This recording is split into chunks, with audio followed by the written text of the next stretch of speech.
शुरुआत करने जा रहा हूं आज की पहली बड़ी खबर के साथ। और पहली बड़ी खबर जिस पर पूरे देश की नजर है कि आखिर शुभेंदु अधिकारी क्या कर रहे हैं मुख्यमंत्री बनने के बाद। तो देखिए जरा, शुभेंदु ने ममता बनर्जी के फैसले पलटने शुरू कर दिए हैं ताबड़तोड़। शुभेंदु अधिकारी आज जिस वक्त निकले एक्शन में, शुभेंदु अधिकारी शपथ लेने के बाद से फुल एक्शन मोड में।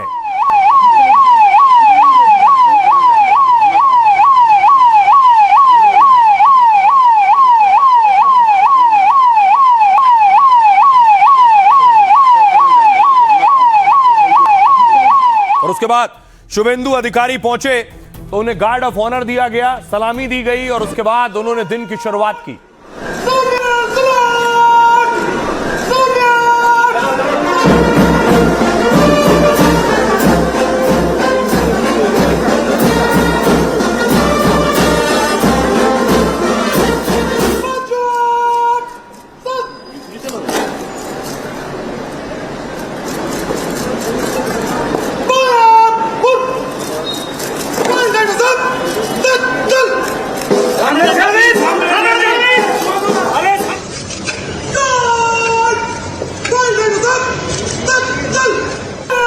और उसके बाद शुभेंदु ने काम शुरू किया।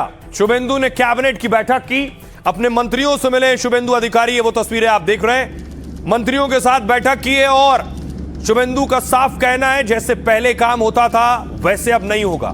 काम के तरीकों में बदलाव किया है और जिम्मेदारियां तय की हैं।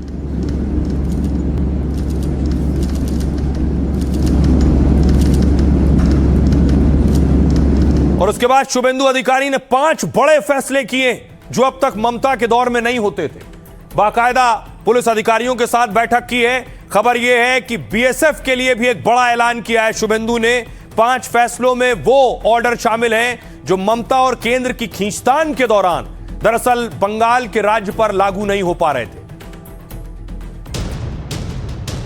सत्ता संभालते ही शुभेंदु फुल एक्शन में हैं, नए फैसले ले रहे हैं और ममता के फैसलों को दनादन पलट रहे हैं, वो भी भगवा कुर्सी पर बैठकर। पहली ही कैबिनेट बैठक में ही पश्चिम बंगाल के मुख्यमंत्री ने केंद्र की उन योजनाओं को लागू कर दिया जिसे दीदी ने रोक रखा था। साथ ही सबसे बड़े चुनावी मुद्दे पर भी बड़ा फैसला ले लिया है। सीमांत सुरक्षा देश की सुरक्षा के साथ जुड़ा हुआ है। आने वाला 45 डेज के अंदर पूरा के पूरा जमीन एमएचए को ट्रांसफर करेगा, बीएसएफ फेंसिंग पूरा कर देगा।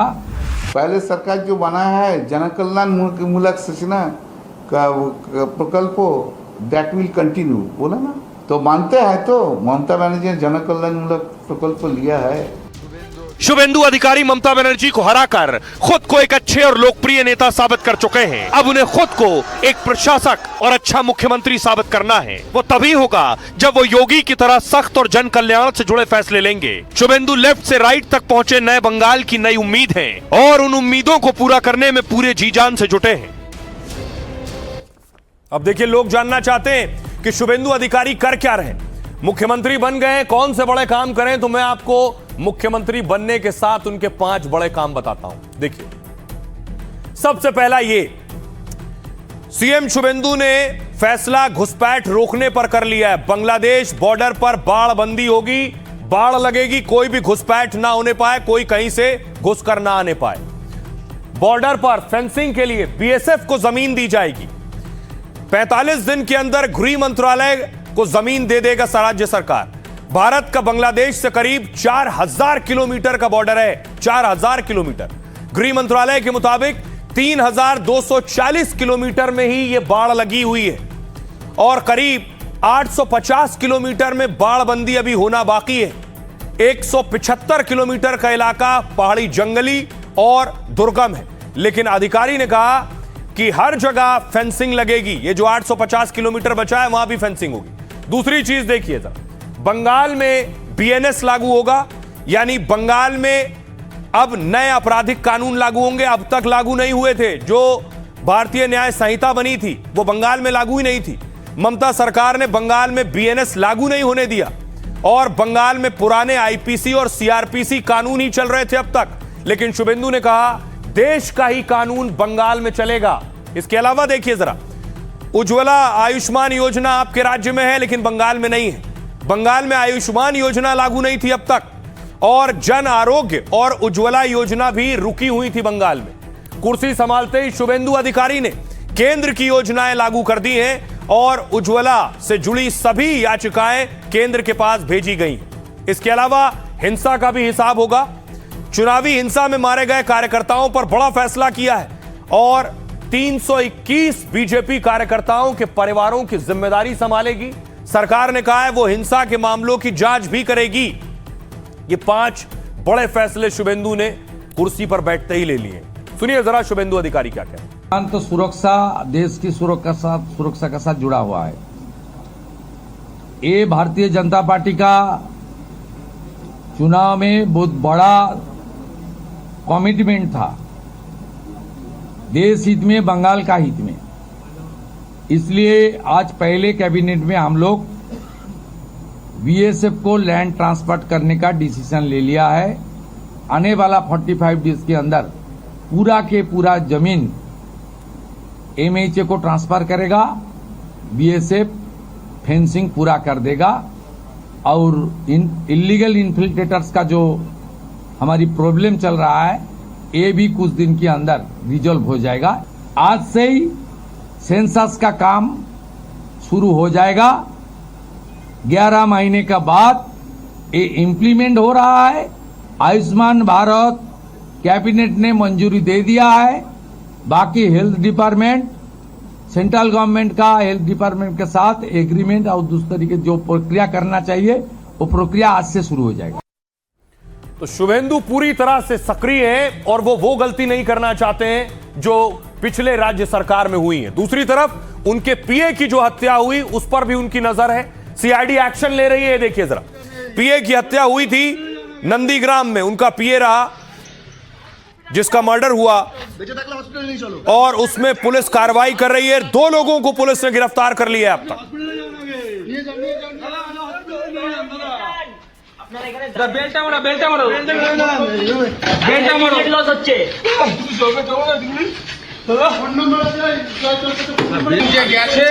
शुभेंदु पीए की हत्या को भूले नहीं है, इसलिए देखिए बंगाल की सीआईडी ने देखिए गिरफ्तारी की है। ये देख रहे हैं, बताया जा रहा 3 लोग गिरफ्तार किए गए, लेकिन 2 जिन्हें आप देख रहे हैं इन्हें कोर्ट में पेश किया गया और इनकी रिमांड लेकर पूछताछ शुरू कर दी गई है। शुभेंदु कह रहे हैं पीए के हत्यारों को छोड़ा नहीं जाएगा।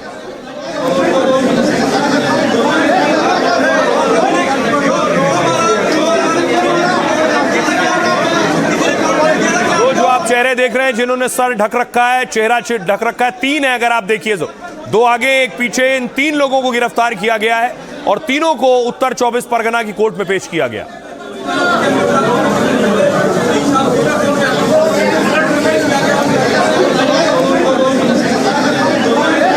अब देखिए जरा, ये दोनों किलर्स थे कौन, इन्हें कहां से उठाया गया, ये भी मैं आपको बताऊंगा। पहले जरा इन दोनों की तस्वीरें देखिए। ये पहली तस्वीर आप देख रहे हैं, ये है राज सिंह और ये जो दूसरा शख्स है विशाल श्रीवास्तव उर्फ विक्की। इन दोनों की गिरफ्तारी हुई है। शुभेंदु के पीए की हत्या के आरोपी हैं राज सिंह और विशाल श्रीवास्तव उर्फ विक्की मौर्य। अब देखिए आपको बताऊं कि आखिर कैसे इन्हें पकड़ा गया, कहां से गिरफ्तारी हुई, पुलिस इन तक कैसे पहुंची है। तो ये आप देख रहे हैं, ये है वो दोनों जिन्हें पुलिस ने गिरफ्तार किया है, राज सिंह और विक्की। शुभेंदु के पीए की हत्या में पुलिस को बड़ी कामयाबी मिली है। पुलिस ने 3 संदिग्धों को बिहार और उत्तर प्रदेश से गिरफ्तार किया है। 2 आरोपी मयंक और विक्की की गिरफ्तारी बक्सर से हुई है। वहीं राज सिंह को यूपी के अयोध्या से गिरफ्तार किया गया। पश्चिम बंगाल पुलिस को शक है कि इनमें से एक शार्प शूटर है। टोल प्लाजा पर यूपीआई पेमेंट ने पुलिस को आरोपियों तक पहुंचाया है। ऑनलाइन ट्रांजैक्शन से जुड़ा मोबाइल नंबर ट्रैक किया गया। साथ ही सीसीटीवी फुटेज ने भी तीनों आरोपियों का सुराग दिया है। हमलावरों की कार हत्या से पहले टोल प्लाजा से दरअसल गुजरी थी, यानी ये लोग जिस गाड़ी में सवार थे वो टोल प्लाजा से गुजरी। वो कारें बरामद हुई, वो कारें सीसीटीवी में कैद हुई, पता चला किस टोल से गुजरी है। यहां कार में मौजूद व्यक्ति ने वहां पर यूपीआई से पेमेंट किया था, बस वहीं से पकड़ हुई। इसी पेमेंट से जुड़े मोबाइल के जरिए एक आरोपी पकड़ा गया। फिर पुलिस ने बाकी 2 आरोपियों को दबोच लिया। वारदात के बाद आरोपी लाल रंग की कार से फरार हुए थे और सीसीटीवी में यही लाल रंग की कार टोल प्लाजा पर स्पॉट हो गई। जांच एजेंसियों का मानना यह है कि वारदात में 8 लोग शामिल थे। आरोपियों ने वारदात से पहले कई दिनों तक रेकी की थी। 6 मई को 42 साल के चंद्रनाथ रथ की हत्या कर दी गई थी। ये कुछ इस तरह से हत्या हुई थी। वारदात नॉर्थ 24 परगना जिले के मध्यम ग्राम इलाके में हुई थी। अब इस पर एक्शन शुरू हुआ। सुनिए जरा पुलिस क्या कह रही है इस पर और बीजेपी के नेता क्या कह रहे हैं। वो अनुसंधान अंतर्गत है, इसके अंतर्गत में ही जो है बंगाल पुलिस की तरफ से जो गई सूचना के आधार पे जो है 2 लोगों की गिरफ्तारी जो है बक्सर से की गई है और आगे की जो है कार्रवाई उनके विरुद्ध जो हम लोगों ने जारी कर दी है और उन लोगों को जो हैंड ओवर कर दिया है। अभी तक तो जितना बड़ा बड़ा घटना घटती थी तो कहाँ पे क्या चला जाते थे, किसी का विचार नहीं होते थे, ऐसा ही होते देखा हम लोग कभी दिखाई नहीं। लेकिन ये जो बड़ा जो इंसिडेंट हुआ था शुभेंदु दा का जो चंद्र के साथ हुआ था, इसमें बहुत जल्दी यह हुआ है। इसका कड़ी की कड़ी शास्ति होना चाहिए और जो भी शूटर आए थे उसके साथ किसका लिंक है ये भी जल्दी से जल्दी बाहर होना चाहिए। अब देखिए जरा, आप देख रहे हैं बंगाल में क्या हो रहा है, लेकिन अब मैं आपको बताऊं शुभेंदु की जीत के बाद बंगाल में अभी भी जश्न हो रहा है। शुभेंदु का क्रेज देखिए कितना है। नए मुख्यमंत्री जब पहुंचे तो बीजेपी दफ्तर में देखिए जरा उनका स्वागत कैसे हुआ।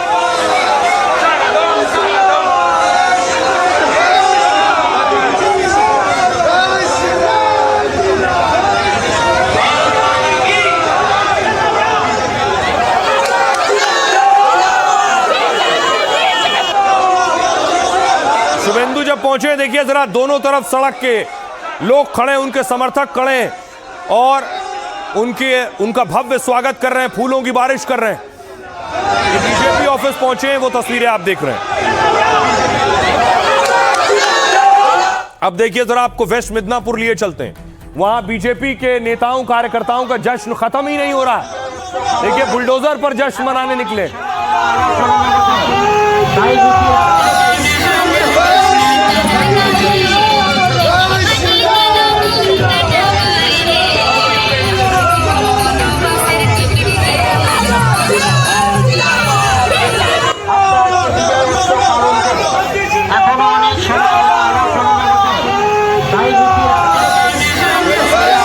बुलडोजर पर जश्न की तस्वीरें हैं। यह बात अलग है कि शुभेंदु अधिकारी और बड़े नेताओं ने पिछले दिनों कहा कि जेसीबी से किसी तरह का जश्न ना मनाएं। अब आपको बताऊं, बेशक कार्यकर्ताओं में खुशी है, पहली बार सरकार आई है, नए मंत्री बने, नए मंत्रियों में विभागों का बंटवारा हो गया। देखिए जरा किसे कौन सा विभाग मिला है। सबसे पहले देखिए शुभेंदु अधिकारी के पास सीएम और गृह मंत्रालय, अमूमन मुख्यमंत्री अपने पास रखते हैं तो गृह मंत्रालय शुभेंदु अधिकारी के पास रहेगा।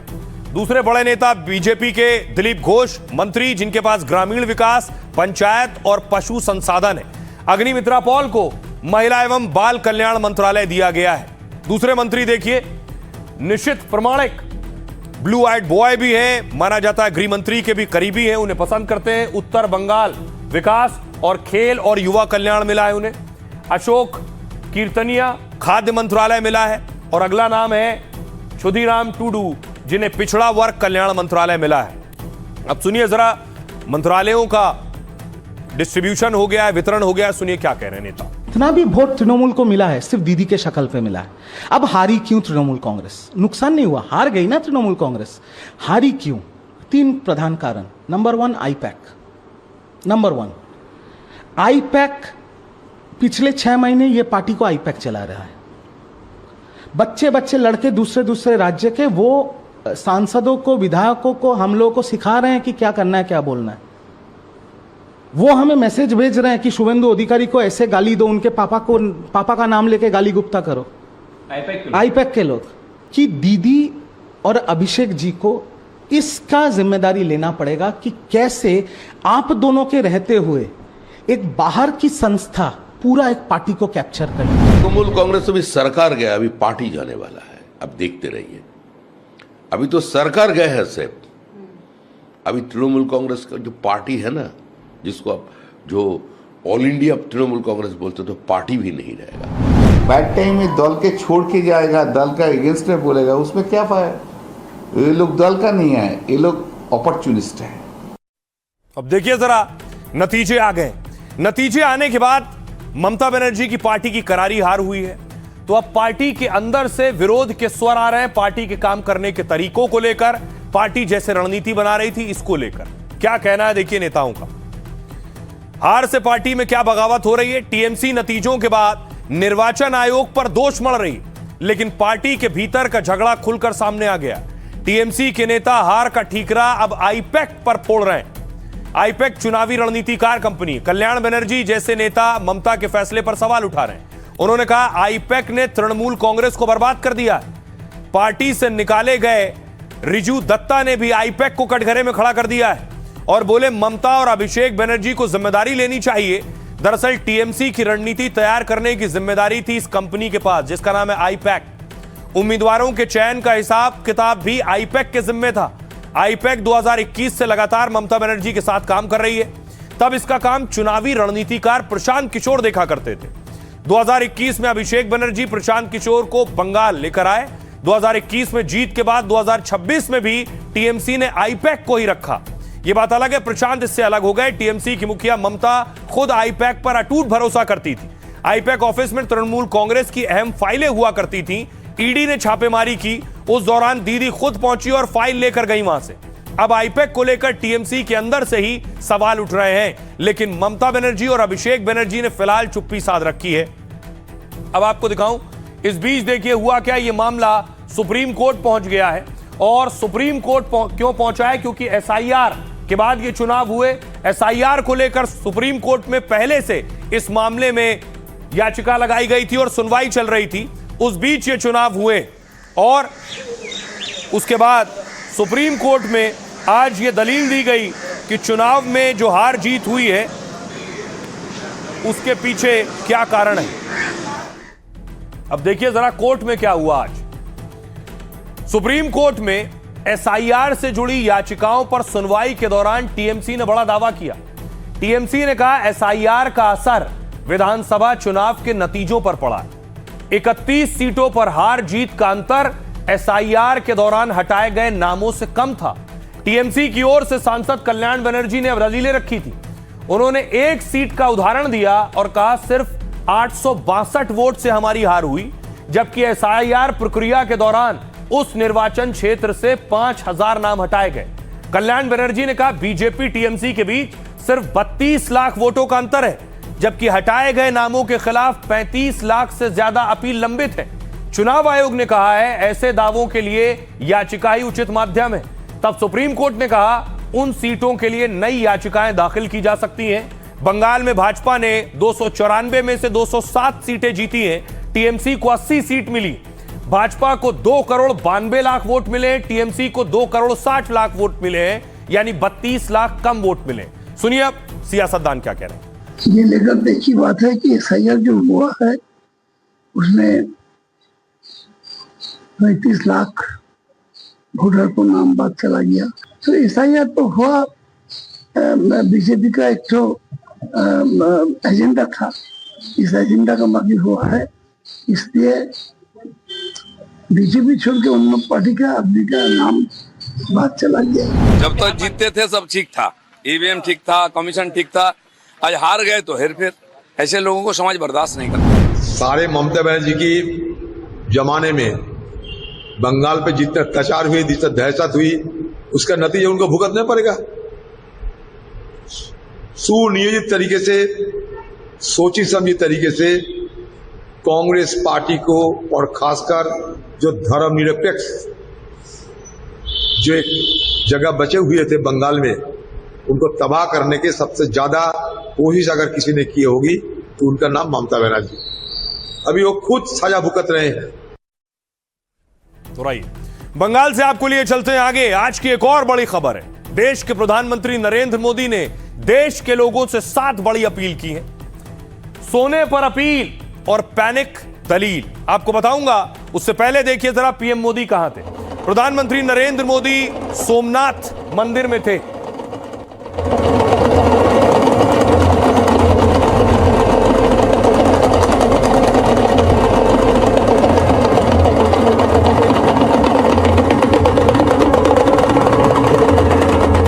सोमनाथ मंदिर के प्राण प्रतिष्ठा के 75 साल पूरे होने के मौके पर भव्य कार्यक्रम देश भर में आयोजित किए गए।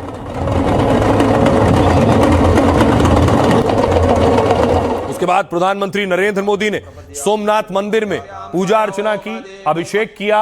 सद्यो जातं प्रपद्यामि सद्यो ओम सद्यो जातं प्रपद्यामि सद्यो जातं कदेकोपयो दिव्यन्तरिक्षे पयोधा आचमनीयं समर्पयामि दधिष्णानं मागसन्वा सन्तमया गिरिशन्ता विजाकसेः यामिकों गिरिशन्तास्ते विपरिगतवे शिवाङ्गिरित्रतां गुरुमाय गोसेः पुरुखं जगता शिवेन च आत्वा गिरिशाचा वदामसि यथा नः शरणिज्जागादय।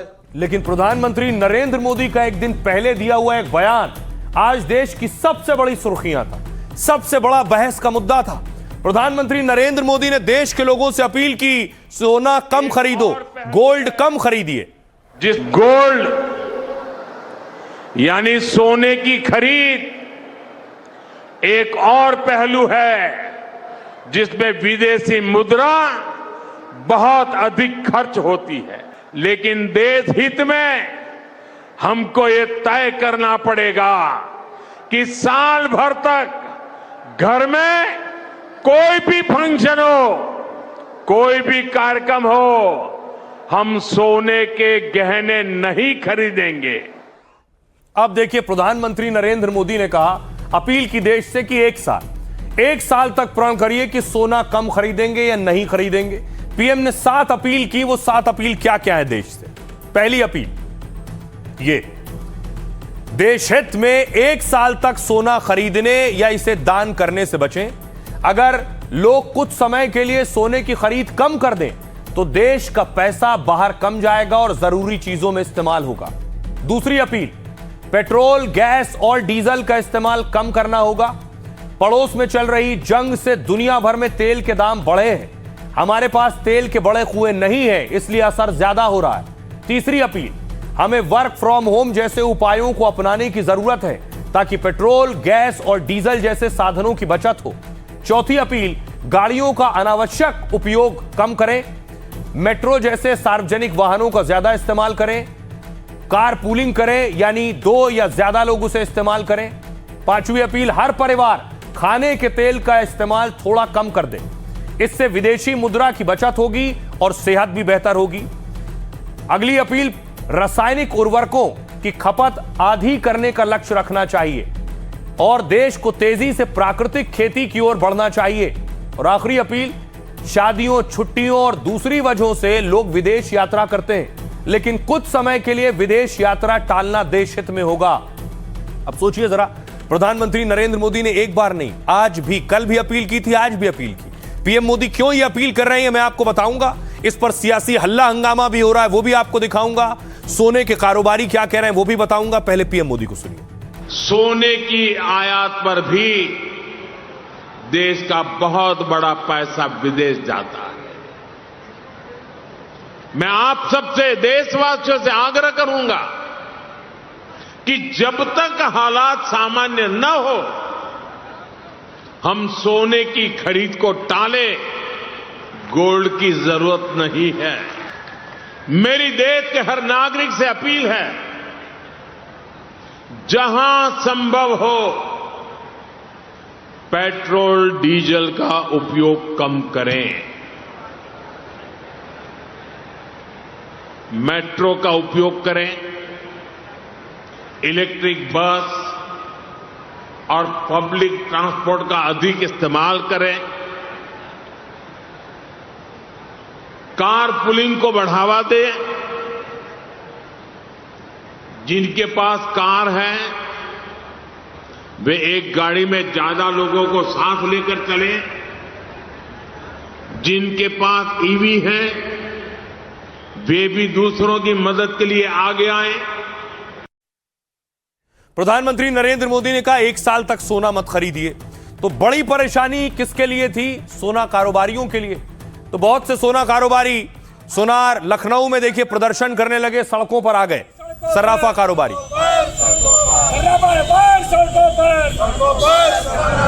हर जोर जुर्म की टक्कर पर, हर जोर जुर्म की टक्कर पर जिंदाबाद, जिंदाबाद, जिंदाबाद, जिंदाबाद। प्रधानमंत्री नरेंद्र मोदी ने सोना कम खरीदने की अपील की तो सियासतदान सवाल उठाने लगे उनके इस मकसद के पीछे। सबसे पहले देखिए, कांग्रेस नेता राहुल गांधी कह रहे हैं कल मोदी जी ने जनता से त्याग मांगा है। यह उपदेश नहीं, सिर्फ नाकामी के सबूत हैं। 12 साल में देश को इस मुकाम पर ला दिया है, अब उन्हें देश की जनता को बताना पड़ रहा है क्या खरीदें क्या ना खरीदें, कहां जाएं कहां ना जाएं। देश चलाना अब कॉम्प्रोमाइज पीएम के बस की बात नहीं है। देवेंद्र फडणवीस कह रहे हैं राहुल गांधी भारतीय सियासत के रिजेक्टेड माल हैं, उन्हें सबने रिजेक्ट कर दिया है, हमेशा रिजेक्ट किया है। लोकतंत्र में जिसे लोग स्वीकार करते हैं वही अहम होता है। सुनील मित्तल कह रहे हैं, चेयरमैन है भारतीय इंटरप्राइजेस के, पीएम की अपील देश के लिए आर्थिक अनुशासन का क्षण है। भारत तेल सोने से ज्यादा मेक इन इंडिया पर जोर लगाए। अखिलेश यादव कह रहे हैं सोना ना खरीदने की अपील जनता से नहीं, भाजपाइयों को अपने भ्रष्ट लोगों से करनी चाहिए, क्योंकि जनता तो वैसे भी महंगा सोना नहीं खरीद पा रही, सरकार नहीं चला पा रहे हैं, तो भाजपाई नाकामी स्वीकार करें। गिरिराज सिंह कह रहे हैं राहुल गांधी बताएं कि क्या 1962 में नेहरू नाकाम रहे थे? उस वक्त हमारी माताओं बहनों ने से सोना मांगा गया था, जब भी जरूरत हुई है देश के लिए लोगों ने जान दी। प्रियंका चतुर्वेदी शिवसेना सांसद कह रही जनता को उपदेश देने से पहले खुद उदाहरण पेश करें, मंत्री और नेताओं के लंबे काफिले पर पाबंदी लगाएं, बड़ी चुनावी रैलियां 1 साल के लिए बंद कराएं, बड़े शपथ समारोह पर पाबंदी हो, WHF यानी वॉच फ्रॉम होम। प्रियंका अब सांसद नहीं रही। बीजेपी सांसद सुधांशु त्रिवेदी कह रहे हैं यह संकट सिर्फ भारत का नहीं है, पूरी दुनिया का है। विदेशी मुद्रा को सावधानी से खर्च करने की सलाह है, हर नागरिक की जिम्मेदारी बनती है, तो राजनीति छोड़कर राष्ट्रीय हित को प्राथमिकता देनी चाहिए। आइए अब आपको सुनवाता हूं, सुनिए जरा क्या कुछ कह रहे हैं सियासतदान। आप खुद तो रोड शो करेंगे गाड़ियों में बैठ करके, आप 8,500 करोड़ के जहाज में घूमेंगे और जनता से कहेंगे कि पेट्रोल और डीजल बचाओ। जनता से आप कहेंगे कि नहीं आप हवाई जहाज की यात्राएं कम करो, विदेश मत जाओ। आपका जब मन करेगा आप विदेश निकल जाएंगे। तो दरअसल आप पूरा भार जो है वो देश की जनता पे डाल देते हैं। देखिए, राहुल गांधी भारत की पॉलिटिक्स के सबसे रिजेक्टेड माल है। देश मोदी जी के साथ खड़ा है, देश मोदी जी के पीछे खड़ा है, देश बार बार मोदी जी को आशीर्वाद देता है। कल को कहेंगे दान कर दो सब कुछ, तो आप क्या कर रहे हैं? आप क्या कर रहे हैं? कहां खड़ा कर दिया आपने देश को लाकर? आपने देश को कहां खड़ा कर दिया लाकर? ये चिंतन मंथन तो आपको करना चाहिए। देखिए, राहुल गांधी जी को देश का इतिहास मालूम नहीं है। प्रधानमंत्री जी ने देश से अपील की है, और ये अपील जब जब भारत में संकट आया है राहुल जी, तब तब भारत इसका मुकाबला किया है। जब जब आह्वान किया गया है तब तब देश आगे बढ़ चढ़ के देशभक्ति के लिए दान भी दिया है, संकल्प भी दिया है। आज उनको एहसास हुआ है कि वो देश के प्रधानमंत्री हैं और 28 फरवरी से वैश्विक उथल पुथल मची हुई है। मतलब प्रधानमंत्री जी रेटोरिक की पराकाष्ठा पार कर गए। आज ये पैनिक बटन नहीं दबा दिया आपने। कोविड वाली परिस्थिति, लोग आपको आगाह कर रहे थे, ये एक दिन में तो डेवलपमेंट हुआ नहीं। उनके सुझाव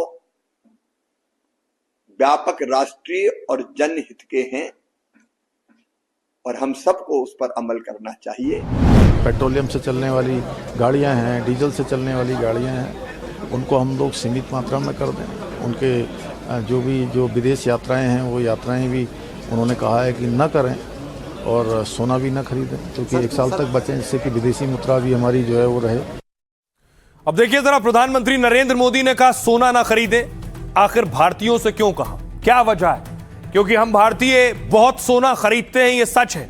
और पीएम मोदी ये कह रहे हैं कि सोना ना खरीदें, तो इसके पीछे बहुत बड़ी वजह है।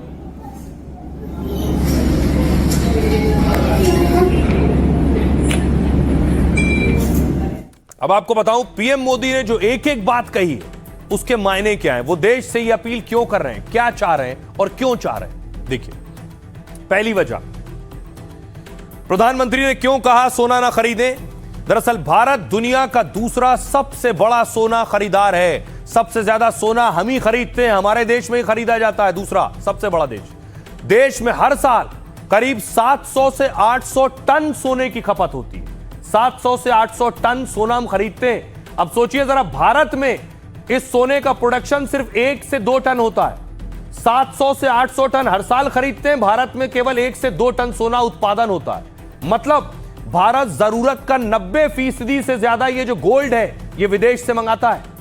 भारत सोना खरीदता है तो उसे डॉलर में भुगतान करना पड़ता है, तो जो डॉलर बचे हैं रिजर्व है वो देना पड़ता है। ज्यादा सोना खरीदने से डॉलर के मुकाबले रुपया और कमजोर हो जाता है।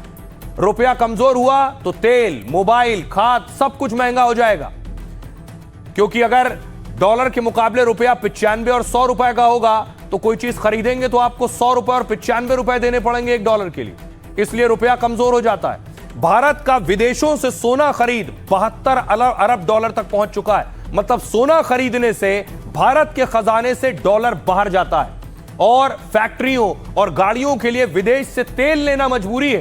तो होता क्या है, सोना मजबूरी नहीं है, इसलिए इसकी खरीद टाली जा सकती है, लेकिन तेल तो चाहिए। 1 साल के लिए भी अगर सोने की खरीद 50% तक कम हो गई तो 36 अरब डॉलर की बचत होगी। इससे रुपया मजबूत होगा क्योंकि हमारे पास डॉलर बचे रहेंगे। जानकार मानते हैं कि एक और वजह है गोल्ड मार्केट के क्रैश होने का भी खतरा है, क्योंकि सोने के दाम अभी चल रहे हैं 1,40,000 से 1,50,000 रुपए, लेकिन ईरान अमेरिका जंग रुकी तो यह कीमत 1 लाख रुपए तक पहुंच सकती है और एकदम से अगर सोने की कीमत गिरी तो लाखों करोड़ का नुकसान होगा। क्या इसलिए सोने में भारी निवेश और खरीदारी से बचने की सलाह दी जा रही है? आखिर क्यों मोदी जी ने कहा कि तेल बचाएं? भारत अपनी जरूरत का 85% तेल विदेशों से खरीदता है, 85%। जंग की वजह से कच्चे तेल के दाम $100 प्रति बैरल के पार हो गए। कीमत बढ़ी तो ज्यादा विदेशी मुद्रा यानी डॉलर खर्च करना पड़ता है।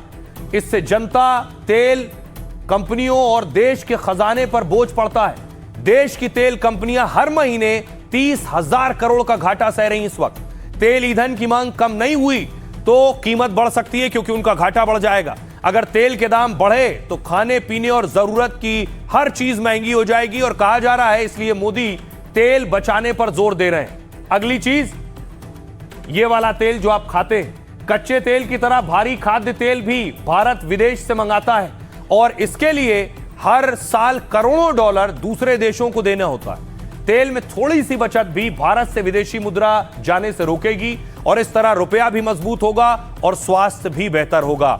यह वजह है प्रधानमंत्री नरेंद्र मोदी की कि सोना कम खरीदें, तेल कम खर्च करें और खाद्य तेल भी कम इस्तेमाल करें। सुनिए जरा एक्सपर्ट्स क्या कह रहे हैं इस पर। मुद्रा कम होती है तो उसके कारण क्या हालात होते हैं, ये हमने श्रीलंका में देखा है, ये हमने पाकिस्तान में देखा है और 91 भी हम नहीं भूले हैं जब हमारे पास फॉरेक्स क्राइसिस था, हमें अपना सोना प्लेज करना पड़ा था उस समय। ऐसे में आज देखिए, कुछ दिन पहले ब्रेंट क्रूड $126 पर बैरल हो गया, डॉलर 95 से ऊपर जा चुका है। उसके अलावा फॉरेन पोर्टफोलियो इन्वेस्टर्स जो कुछ यूएस, ईरान, इजराइल के बीच में वॉर हो रही है उस चक्कर में शेयर बेच के जा रहे हैं, इससे भी विदेशी मुद्रा बाहर निकल रही है देश से। आज बचा के रखना बहुत बहुत जरूरी है। विदेशी मुद्रा अगर नहीं होगी तो देश किसी भी तरह के क्राइसिस में पड़ सकता है। प्रधानमंत्री मोदी जी के ये कहने से कि 1 साल तक लोग सोना ना खरीदें, इससे ज्वेलरी बिजनेस पर थोड़ा बहुत फर्क देखने को मिलेगा, क्योंकि जब लोग नया सोना नहीं खरीदेंगे और प्रधानमंत्री जी की लोग बात मानेंगे तो नया सोना खरीदने में लोग संकोच करेंगे, लोग अपने आप को उससे रोकेंगे। परंतु ऐसा भी नहीं है कि बिल्कुल सेल नहीं होगी, क्योंकि बहुत सारा जो ज्वेलर के यहाँ काम होता है वो रिसाइकल्ड सोने से होता है। यानी कि भारतीयों के पास जो सोना पड़ा है घरों में, ऐसा माना जाता है कि 30,000 टन भारतीय घरों में सोना है, तो उस सोने का उपयोग करके लोग नए जेवरात बनाते हैं। तो कुछ हद तक फर्क पड़ेगा, पर जिसको शगुन में, शादी ब्याह में सोना चाहिए वो फिर भी अपने पुराने सोने को इस्तेमाल करके नया सोना बनवाएगा, जिससे उतना ज्यादा फर्क नहीं पड़ेगा। अब देखिए, बहुत से लोग हैं जो सोना खरीदते हैं और बहुत से लोग हैं जो सोना नहीं खरीदते हैं, लेकिन कितना असर हुआ है सोने में पिछले कुछ वक्त में, कहां से कहां पहुंच गया और कहां जा सकता है, आपके सामने एक रिपोर्ट में दिखाने जा रहा हूं। ये आप देख रहे हैं, जरा देखिए, साल की शुरुआत में सोने के दाम क्या थे। सोना 10 ग्राम था 24 कैरेट, 1,35,000 रुपए का, और इधर देखिए चांदी 1 किलो थी 2,38,000 रुपए में। यह साल की शुरुआत में था। इसके बाद युद्ध की आहट का असर देखिए, युद्ध की आहट यानी युद्ध होने वाला है, उससे सोने के दाम पहुंच गए 1,93,000। और देखिए चांदी चांदी ने ऐसी चांदी काटी है कि 4,06,000 चांदी के दाम थे 1 किलो। उसके बाद युद्ध शुरू हो गया। युद्ध शुरू हुआ, ईरान जंग का असर यह हुआ कि दाम गिरे, 1,68,000 पहुंच गया सोना और चांदी की हालत पतली हुई, 2,95,000 पर आ गई चांदी। अब देखिए जरा, अभी पीएम मोदी ने आज अनाउंस किया कि सोना कम खरीदो, तो सोने का हाल देखिए जरा। सोना 10 ग्राम 24 कैरेट हो गया 1,50,277, 800 गिर गया आज उनके कहते ही। दूसरी तरफ चांदी 2,55,300, 300 रुपए गिर गई चांदी। तो क्या पीएम मोदी के कहने का असर हो रहा है? और अगर पीएम मोदी के कहने का असर हो रहा है तो वो कम से कम नजर भी आ रहा है। सुनिए जरा लोग क्या कह रहे हैं। अपील करेंगे कस्टमर को कि नहीं, सोना जितना शादी में सोने के लेवे उतना ही लेवे, शादी की जरूरत से ज्यादा बिल्कुल सोना खरीदी ना करें। पंतप्रधान ने जो अपील की है वो बहुत सही की है और जियोपॉलिटिकल सिचुएशन देखते हुए ये आज की बहुत बड़ी ज़रूरत है, क्योंकि अपना रुपया काफ़ी टाइम से नीचे गिरता जा रहा है, तो उसको रोकने के लिए ये जो कदम उठाया वो सही कदम उठाया। मोदी ने तो बोला है कि 1 साल सोना नहीं लेना चाहिए, पर घर में शादी है, कुछ भी फंक्शन हो तो सोना लेना ज़रूरी है। लेकिन देखो जरूरी होगा तो हम लेंगे भी सही, बिन जरूरी नहीं ले। जैसे अभी घर में शादी है तो जो हम लोग की सोच है कि हमें इतना देना है, लेकिन अभी इतना देना नहीं देंगे तो चलेगा, तो जो जरूरी चीजें वो ले लेंगे, बाकी हम गोल्ड उसको बाद में भी दे सकते हैं ना। अगर है फैमिली में कोई इवेंट तो जो जरूरत है वो लो, but we can put it on hold for some time. Why not support a prime minister, हमें करना चाहिए। बराबर है, अभी जैसे सिचुएशन चल रही है वॉर वगैरह का, ये तो मुझे लग रहा है कि जरूरत हो, अननेसेसरी प्राइस हाइक हो रहे हैं वगैरह, तो थोड़ा कंट्रोल में रहेंगे तो बेटर रहेगा अपने ही फ्यूचर के लिए। अब आइए आपको बताऊं, बड़ी चीज ये है कि आपके घरों में यानी भारतीयों के घरों में इतना सोना है कि दुनिया के देशों के पास इतना सोना नहीं है।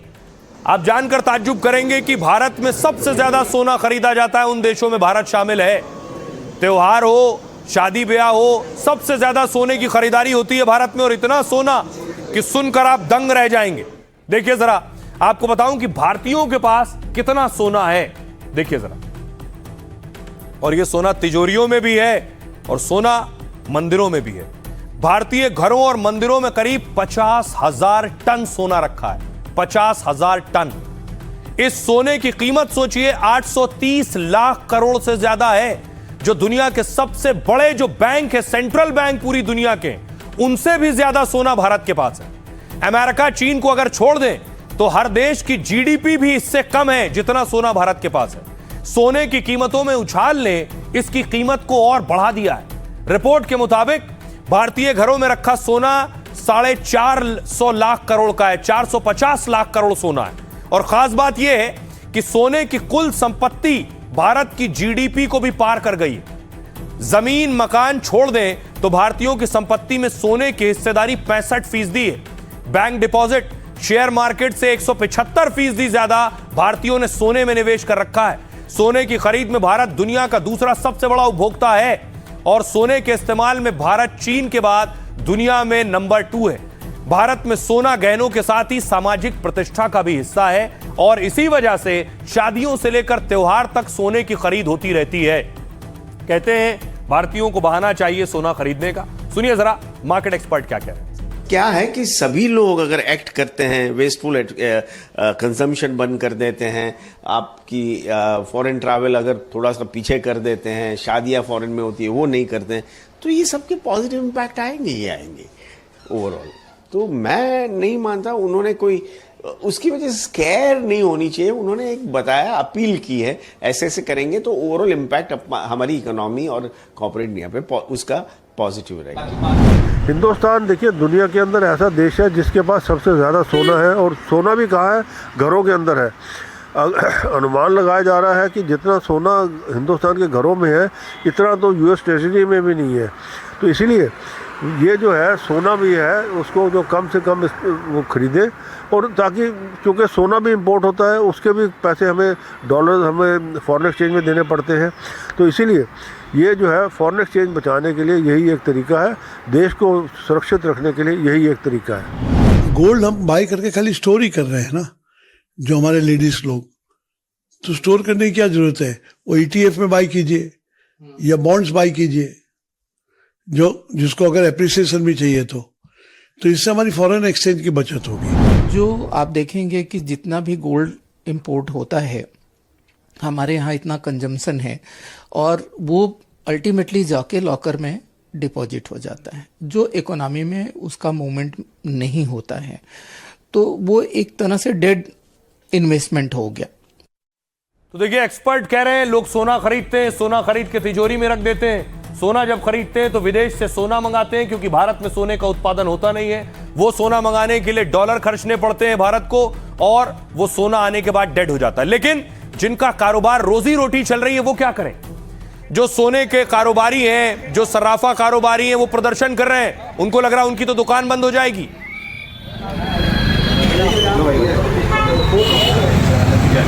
ये आप खंडवा की तस्वीर देख रहे हैं। एक दूसरे को उपले और प्याज की माला पहना रहे हैं कि सोना बंद हो जाएगा तो फिर लॉकेट ऐसे ही खरीदने पड़ेंगे, प्याज के नेकलेस और उपले के। अगली तस्वीर आपको दिखाऊं, उत्तर प्रदेश की राजधानी लखनऊ में भी सर्राफा कारोबारी सड़कों पर उतरे और उसके बाद देखिए उन्होंने अपनी दुकानें बंद कर रखी हैं। ये विरोध प्रदर्शन का तरीका है उनका कि उन्होंने दुकानें बंद कर दी, प्रतीकात्मक कि अगर यही रहा तो उनकी दुकानें असल में बंद हो जाएंगी।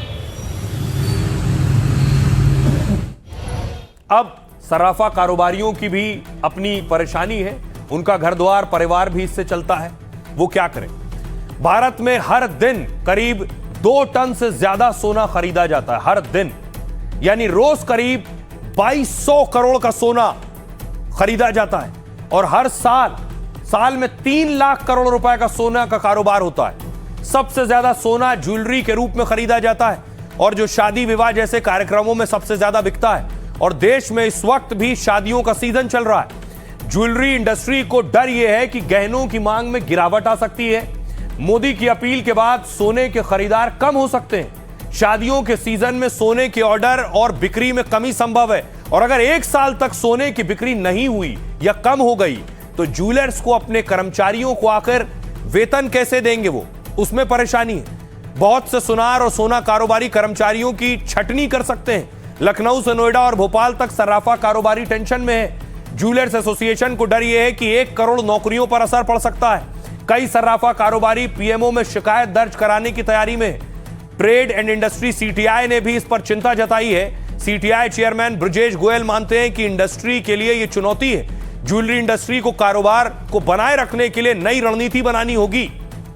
सुनिए जरा, अब जो प्रदर्शन कर रहे हैं, जिन्हें डर यह है कि उनकी दुकान बंद हो जाएगी, सुनिए वो क्या कहते हैं। पुरानी गोल्ड मोनेटाइजेशन स्कीम है उसको लागू करें, क्योंकि सभी घरों में आज सोना अब सभी घरों में पड़ा है, तो वो बाजार में आएगा और उसके द्वारा रिसाइकलिंग होगा और जो छोटे जो मझोले कारीगर है उसकी रोजी रोटी और उसकी अर्थव्यवस्था चलेगी। अगर जो हमारा व्यापार ठप होगा उसके लिए आपने क्या सोचा है? या तो उसके लिए भी हमारे घर में एक सरकारी नौकरी दी जाए जिससे हमारा काम चल सके, क्योंकि हम अपनी दुकानों पर बहुत पैसा लगाकर बैठे हैं। हमारे सर्राफा व्यापार को बचाने के लिए, उनके परिवार को बचाने के लिए और सर्राफा व्यापार के स्टाफ के परिवार को बचाने के लिए वो 1 साल तक सर्राफा व्यापारियों का घर कैसे चलेगा, इसका दिशा निर्देश जारी करें। अगर देश की में अगर मुद्रा को, विदेशी मुद्रा को बचाना है तो और भी रास्ते हैं, बहुत तरह के रास्ते हैं। विदेशी शराब को बंद करें, विदेशी सिगरेट को बंद करें। खाली सोने का व्यापार बंद करने से या सोना ना खरीदने से कोई इसका हल नहीं मिलेगा। लोगों को तो गोल्ड बेचना भी करंट अकाउंट है, जो हमने लोन ले रखे हैं। अब सोना नहीं बिकेगा तो हमको कारीगरों को देना है, सैलरी बांटना है, तो कैसे डिसीजन हो पाएगा? एक ज्वेलरी बनाने के लिए 20 से 30 कारीगर और उनका परिवार उसमें मौजूद रहता है। आज उन परिवारों की रोजी रोटी के ऊपर जो है एक संकट आ जाएगा। कि जो गोल्ड मोनेटाइजेशन स्कीम है उसके अंदर कोई थोड़ा सुधार लाया जाए और लोगों को प्रोत्साहित किया जाए कि वो अपने पास जो पड़ा हुआ सोना है उसी में से उसको रिसाइकिल करें और रोटेट करें। और आइए, सबकी अपनी परेशानियां हैं। अब आपको लिए चलता हूं अगली खबर की तरफ। इधर आपको बताया पश्चिम बंगाल में शुभेंदु अधिकारी एक्शन में है, उधर एक और नए मुख्यमंत्री सम्राट चौधरी एक्शन में है। 48 घंटे में अपराधियों के हिसाब की बात कर रहे हैं, लेकिन खुद आज वो एक और शपथ के लिए गए थे। एक और नए सीएम असम पहुंचे थे सम्राट चौधरी हेमंता बिस्वा शर्मा की शपथ के लिए। सर कुछ बोल के जाइए सर। और उससे पहले देखिए सम्राट चौधरी बीजेपी अध्यक्ष नितिन नवीन के साथ मंच पर थे। जोरदार नगर विकास एवं आवास विभाग के कार्यक्रम में मुख्यमंत्री बिहार श्री सम्राट चौधरी जी, राष्ट्रीय अध्यक्ष भाजपा श्री नितिन नवीन जी हमारे साथ इस मंच पर। अब देखिए सम्राट चौधरी ने क्लियर वार्निंग दे दी अपराधियों को, योगी स्टाइल वाली, या तो अपराध छोड़ दो या फिर बिहार छोड़ दो। देखिए क्या कह रहे हैं। बिहार में अपराधियों के खिलाफ सीधी लड़ाई शुरू हो चुकी है क्योंकि सम्राट चौधरी ने पुलिस को खुली छूट दे दी है। सीएम सम्राट चौधरी ने कहा है हमने पुलिस के हाथ खोल दिए। मंच में खुलेआम मुख्यमंत्री ने अपराधियों को चेतावनी दे डाली मंच से। पटना में सीएम ने कहा कोई भी अपराधी अब बच नहीं सकता है। सीएम ने अपराधियों का 2 दिन में हिसाब पूरा करने को कहा है। अपराध पर सख्ती के लिए पुलिस को निर्देश देते हुए सीएम बोले कि पुलिस को कोई चैलेंज करता है तो 48 घंटे में जवाब देंगे। हमें सुशासन चाहिए, इसलिए कोई भी अपराधी बचेगा नहीं। अपराध खत्म करने के पीछे सीएम ने विकास का तर्क दिया है। उन्होंने कहा उद्योगों को लाना है तो सुशासन जरूरी है, कारोबार तभी लगेगा जब अपराध नहीं होगा। हमें हर कीमत पर सुशासन चाहिए तो अपराध मिटाना होगा। सम्राट ने कार्रवाई में जाति समीकरण से इनकार किया है। कहा है कौन अपराधी है, किस जाति से, हमें कोई फर्क नहीं पड़ता है। इससे पहले भी सम्राट चौधरी ने अपराध पर सख्त रुख अपनाया था। कुछ दिन पहले कहा था कि अगर गोली चलाओगे तो फिर गोली खाओगे। सम्राट के सीएम बनने के बाद कई अपराधियों का एनकाउंटर हुए हैं अब तक। सुनिए जरा, सम्राट चौधरी को पता है कि बिहार में कौन सी बीमारी है जिसे सबसे पहले ठीक करना है। सुनिए। सारी व्यवस्था बदली है, आज सुशासन है, कानून का राज है साथियों। मैंने जरूर ये पुलिस को हाथ खोल दिया है, सुशासन न्याय के साथ विकास कर रहा, लेकिन जरूर मैंने कहा है कि पुलिस को यदि कोई चैलेंज करता है तो उसको 48 घंटे में पुलिस भी जवाब देने का काम करेगा। कोई छूट नहीं सकता, कोई अपराधी बच नहीं सकता, क्योंकि सुशासन चाहिए। अब देखिए जरा, सम्राट चौधरी को पता है सबसे पहले उन्हें लॉ एंड ऑर्डर दुरुस्त करना है, इसलिए सम्राट चौधरी ने देखिए सहयोग हेल्पलाइन और पोर्टल लॉन्च किया है आज। सम्राट चौधरी वीसी के जरिए जुड़े भी थे, सारे अधिकारियों से बात कर रहे थे। उन्होंने लोक शिकायत को इतनी प्रायोरिटी दी और उसको अपनी टीम का धन्यवाद ज्ञापन करता हूं कि आमजनों की वो करूंगा माननीय मुख्यमंत्री बिहार से कृपया बिहार के उप मुख्यमंत्री आदरणीय। अब देखिए सम्राट चौधरी ने लोगों की शिकायत को तरजीह दी। लोग शिकायत करें, फौरन कार्रवाई हो। और नीतीश की जो पुरानी टीम थी उसे भी बदला है। क्या बदलाव हुआ है देखिए जरा। बिहार में कैबिनेट विस्तार के बाद बड़ा प्रशासनिक फेरबदल हुआ है। सम्राट चौधरी ने नीतीश कुमार की टीम को बदल डाला है। बिहार में 28 बड़े अफसरों के तबादले कर दिए हैं। सम्राट सरकार ने एक 16 आईपीएस और 12 आईएएस अफसरों को ट्रांसफर किया है। इनमें कई अफसर ऐसे हैं जो नीतीश प्रशासन में तैनात थे उस दौरान, लेकिन सीएम बनते ही सम्राट ने अपनी टीम बनानी शुरू कर दी। ये तस्वीर देख रहे हैं, लोकेश कुमार सिंह, संजय कुमार सिंह को सीएम का सचिव बनाया गया है, जिसके बाद 2003 बैच के बिहार कैडर के आईएएस लोकेश कुमार की खूब चर्चा है, क्योंकि 23 साल का अनुभव रखने वाले लोकेश कुमार सीएम की कोर टीम में आ गए। प्रशासनिक गलियारों में इस पद को काफी ताकतवर माना जाता है। यानी अब सम्राट सरकार के बड़े फैसलों में लोकेश कुमार सिंह की बड़ी भूमिका होगी। बड़ी योजनाओं की मॉनिटरिंग और फैसलों के क्रियान्वयन में उनका रोल रहेगा। इसके अलावा नीतीश के 2 करीबी अफसरों को सीएमओ से हटा दिया गया है। 2005 बैच के आईएएस कुमार रवि और चंद्रशेखर को दूसरी जिम्मेदारी मिली। नीतीश के विश्वास पात्र आईएएस कुमार रवि उनके बेटे का विभाग संभालेंगे, यानी नीतीश के सुपुत्र का, क्योंकि आईएएस अधिकारी कुमार रवि को स्वास्थ्य विभाग में सचिव बनाया गया है। निशांत पहली बार मंत्री बने हैं, इसलिए नीतीश के करीबी उनका विभाग चलाएंगे। उधर सहयोग पोर्टल का शुभारंभ कर सीएम ने अल्टीमेटम दे दिया है। सम्राट ने कहा जनता से जुड़ी फाइल 30 दिन में पास नहीं हुई तो फाइल लटकाने वाले अफसर को 31वें दिन सस्पेंड कर देंगे। सुनिए जरा सम्राट क्या कह रहे हैं। 30 दिन में हर हाल में फाइल पास करनी होगी। इस बार जो हम लोगों ने सहयोग कार्यक्रम रखा है, इसमें एकदम डेडलाइन है, टाइम फिक्स है, 30 दिन ऑर्डर करने के। विकास के कार्य है, इसकी जरूरत है, इसको सरकार करेगी। ये ऑर्डर होगा, सरकार को भेजे जाएंगे जिला के स्तर से। ऑर्डर हमारे संबंधित पदाधिकारी 30 दिनों के अंदर करेंगे। और जो पदाधिकारी इसको अटकाएगा, जिलाधिकारी से विशेष आग्रह मैं कर रहा हूं और यहां से लोग मॉनिटरिंग करेंगे, वो स्वतः 31 तारीख को निलंबित हो जाएंगे, उसमें कोई ऑर्डर निकालने की जरूरत नहीं। अब देखिए जरा सम्राट चौधरी ने क्या किया। उन अफसरों को पहचाना है जो काबिल है, जिन्होंने पिछले दौर में एक्शन लिया, लेकिन एक्शन ऐसा था कि कई राज्य सरकारों को उनका एक्शन पसंद नहीं आया, इसलिए किनारे डाल दिए गए। सम्राट ने उन अधिकारियों को आगे लेकर आए जिन्हें आप देख रहे हैं तस्वीर। यह है विकास वैभव। ये विकास वैभव वो वही है जिन्होंने अनंत सिंह की गिरफ्तारी की थी। बाहुबली अनंत सिंह, अगली तस्वीर में आपको दिखाऊं, 2015 में अनंत सिंह की गिरफ्तारी हुई, विकास वैभव ने उठाया था। उसके बाद हाल यह हुआ कि विकास वैभव किनारे कर दिए गए, क्योंकि बाहुबली अनंत सिंह की गिरफ्तारी में विकास वैभव का रोल था।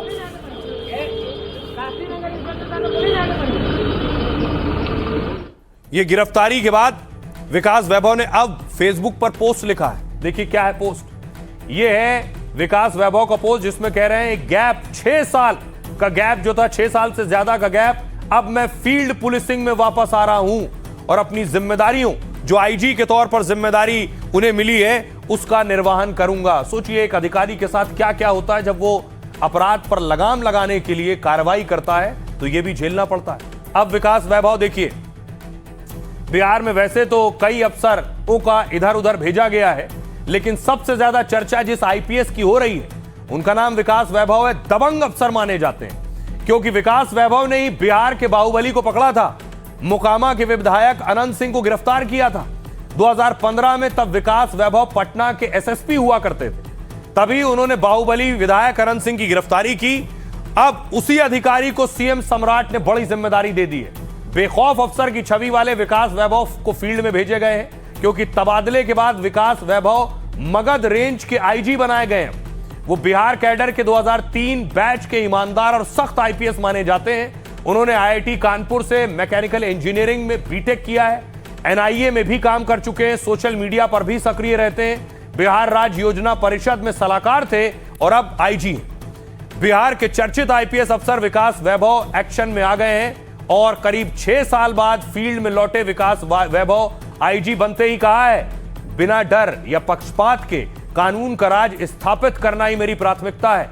वार्निंग दी है कि जनता के प्रति लापरवाही और भ्रष्टाचार बर्दाश्त नहीं करेंगे। एफआईआर न करना, वसूली, पक्षपात समेत 5 लापरवाही करने पर एसएचओ पर गाज गिरेगी। उन्होंने कहा, मैं 24 घंटे उपलब्ध रहूंगा और जनता की सुनवाई करूंगा। सुनिए जरा, जो कुछ सम्राट चौधरी कर रहे हैं उससे हड़कंप और हल्ला भी है। सियासतदान क्या कह रहे हैं? ये कौन सा राज है? कथनी और खंडी में भाजपा और आरएसएस के भारी अंतर है। पूरी तरीके से अपराधियों को संरक्षण देना, निर्दोषों पर लाठीचार्ज करना। अब आप देखिए, विडंबना देखिए, इनके विधायक जो है एक आम आदमी के घर में घुस करके पिटाई कर रहे हैं और सड़कों पर नौजवान छात्रों पर लाठी पुलिस चला रही है।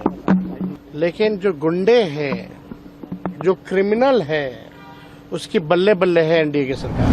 ये लगातार लॉ एंड ऑर्डर जो है वो ध्वस्त होता हुआ दिख रहा है, इसमें कोई सुधार नहीं हो रहा है। और किस तरह से सत्ता के संरक्षण में अपराधियों का मनोबल बढ़ा हुआ है। आदरणीय प्रधानमंत्री जब चुनाव में कहते थे मारब सिक्सर के 6 गोली छाती में, तो वही ये सरकार में टेलर दिख रहा है तो जांच होगी, कार्रवाई की जाती है। आप देखे ही होंगे हमारे लोकप्रिय मुख्यमंत्री जनाब सम्राट चौधरी साहब ने कार्रवाई करना शुरू कर दिया। जो गलत होगा, किसी भी जाति पार्टी का होगा, तो छोड़ा बक्सा नहीं जाएगा, उस पर कार्रवाई की जाएगी। और आई खबरों में आगे बढ़ते हैं। आज की एक और बड़ी खबर है, एक और अच्छी तस्वीर है, आपको लिए चलता हूं सोमनाथ। प्रधानमंत्री नरेंद्र मोदी आज सोमनाथ में थे। अमृत महोत्सव में पहुंचे पीएम मोदी और उनका भव्य स्वागत किया गया।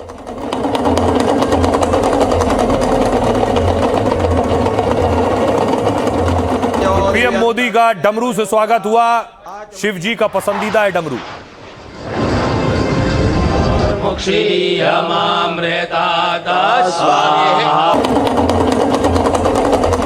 और एक और तस्वीर आई, सिर्फ पीएम मोदी नहीं, दरअसल आज हर राज्य के मुख्यमंत्री पहुंचे थे मंदिर। देश भर में सोमनाथ अमृत महोत्सव मनाई, वो तस्वीर आप देख रहे हैं।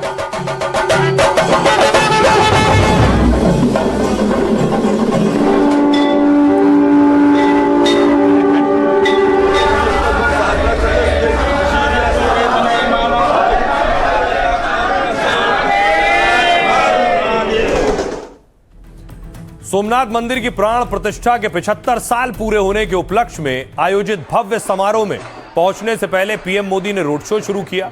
करीब 2 किलोमीटर लंबे रोड शो में पीएम मोदी के साथ गुजरात के सीएम भूपेंद्र भाई पटेल भी मौजूद थे। इस दौरान बड़ी संख्या में लोग शंखनाद और डमरू बजाकर स्वागत कर रहे थे। मोदी जब मंदिर पहुंचे तो वहां पर उन्होंने सरदार पटेल की मूर्ति पर फूल चढ़ाकर श्रद्धांजलि दी। सोमनाथ अमृत महोत्सव में मोदी ने मंदिर में भगवान महादेव की पूजा अर्चना की। जैसे ही मंदिर में भगवान शिव का अभिषेक पूजन पूरा हुआ और पीएम मोदी ने आरती की, उसी दौरान चेतक हेलीकॉप्टर ने सोमनाथ मंदिर के ऊपर फूलों की पंखुड़ियां बरसाई। उसके बाद पीएम मोदी ने रिमोट के जरिए मंदिर के शिखर का कुंभाभिषेक किया।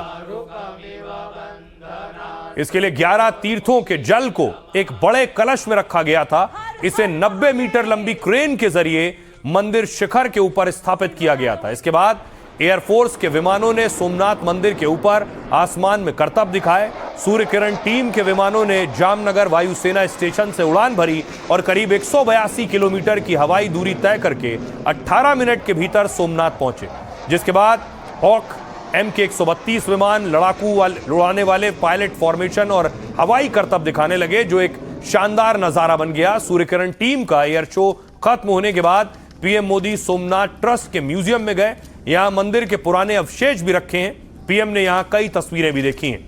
और इस दौर में योगी आदित्यनाथ मौजूद थे काशी विश्वनाथ में। सुनिए जरा योगी आदित्यनाथ ने क्या कहा। ये नहीं समझ पाए कि सनातन केवल मंदिरों की दीवारों में नहीं, अभी तो भारत की चेतना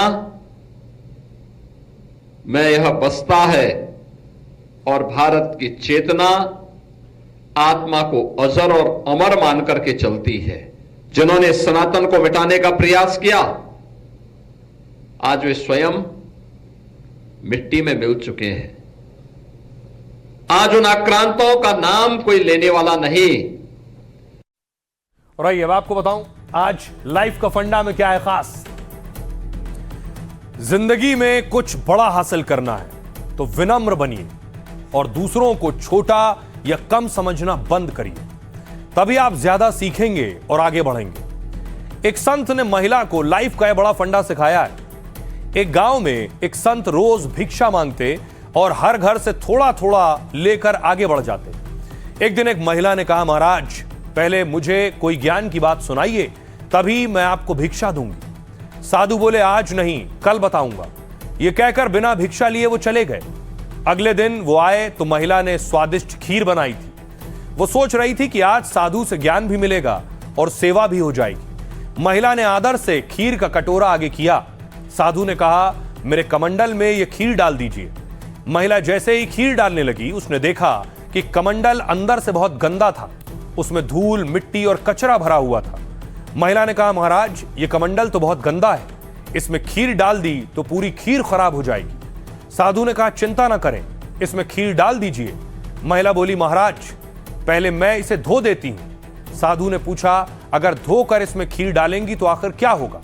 महिला बोली, खीर खराब नहीं होगी, आराम से खा सकेंगे आप। साधु बोले, यही तो वो ज्ञान है जो मैं आपको देने आया हूं। जैसे गंदे कमंडल में खीर नहीं डाली जा सकती, वैसे ही अशुद्ध और अशांत मन में ज्ञान नहीं ठहर सकता। इस प्रसंग के जरिए साधु ने लाइफ का बड़ा फंडा दिया। अपने मन से अहंकार, शक और गुस्से जैसी बुराइयां हटानी चाहिए, तभी जिंदगी में शांति मिलेगी और आप अपना नया कुछ भी सीख पाएंगे। तो जहां से जो अच्छा हासिल हो उसे अपनाइए, अपनी जिंदगी में उतारिए। अपना और अपनों का बहुत बहुत ख्याल रखिए। रुकना एक छोटे से ब्रेक के लिए।